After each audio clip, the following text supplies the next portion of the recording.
बहुत समय पहले की बात है। विजयनगर में हद से ज्यादा गर्मी पड़ रही थी। गर्मी इतनी ज्यादा पड़ रही थी कि हरे भरे बगीचा पूरी तरह से सूख गए थे। बड़ा से बड़ा पेड़ भी सूख चला था। लोगों को दूर दूर तक पानी नजर नहीं आता था। तालाब, नदी और कुएं सूख चले थे। लोग पानी के लिए बहुत परेशान हो रहे थे।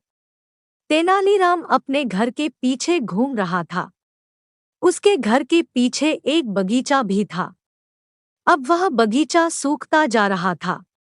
बगीचे का हर एक पेड़ पानी के लिए तरस रहा था। उस बगीचे के पास ही एक कुआं था। तेनालीराम ने उस कुआं में देखा। उस कुआं में पानी तो था, लेकिन बहुत नीचे। एक से दो बल्कि पानी निकालने में कोई भी अपनी हिम्मत छोड़ दे। तेनालीराम अभी सोच ही रहा था कि कैसे बगीचे को पानी दिया जाए ताकि यह फिर से हरा भरा हो सके। तभी उसकी नजर चार व्यक्ति पर गई। वह चारों व्यक्ति तेनालीराम के घर की ओर इशारा कर रहे थे। वह तेनालीराम के घर के बारे में कुछ बात भी कर रहे थे। तेनालीराम को यह समझने में देर न लगा कि वह कोई और नहीं बल्कि चोर है। तेनालीराम के दिमाग में एक योजना आया। तेनालीराम ने अपने बेटे से तेज आवाज में कहा, मैं सोच रहा हूं कि हमें अपना वह बक्सा इस कुआं में डाल देना चाहिए, जिस बक्से में हमने सोना, चांदी और असरफिया रखी है। किसी को शक भी नहीं होगा कि हमने अपनी कीमती चीज को इस कुआं में रखा है। तेनालीराम का बेटा जोर से कहता है, आप जैसा कहे। उसके बाद तेनालीराम और उसका बेटा घर में चले जाते हैं। कुछ ही देर के बाद वह एक बक्सा भी लेकर आते हैं।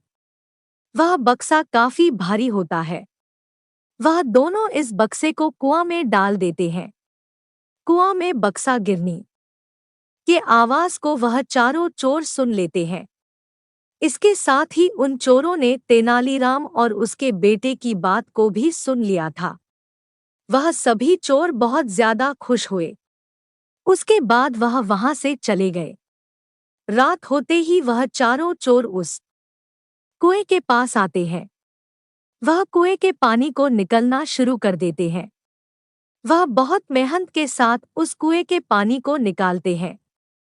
वह सभी कुएं के पानी को सारी रात निकालते रहते हैं। अब सुबह होने को होता है, तभी उन्हें एक बक्सा नजर आता है। सभी चोर बहुत खुश होते हैं। वह एक दूसरे से कहते हैं कि अब हमें कोई भी काम करने की जरूरत नहीं होगी।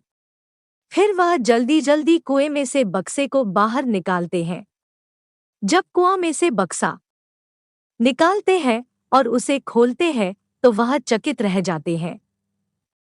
उस बक्से में सोने और असरफिया के स्थान पर बड़े बड़े पत्थर होते हैं। उस बक्से को बस पत्थर से भरा हुआ होता है। वह चोर समझ जाते हैं कि यह सब तेनालीराम की बुद्धि है।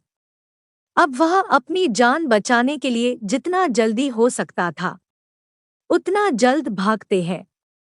सुबह होता है और तेनालीराम अपने बगीचे में आता है तो उसे अपने बगीचे में चारों ओर बस पानी ही पानी नजर आता है। वह बहुत खुश होता है कि उसकी योजना सफल हो गई।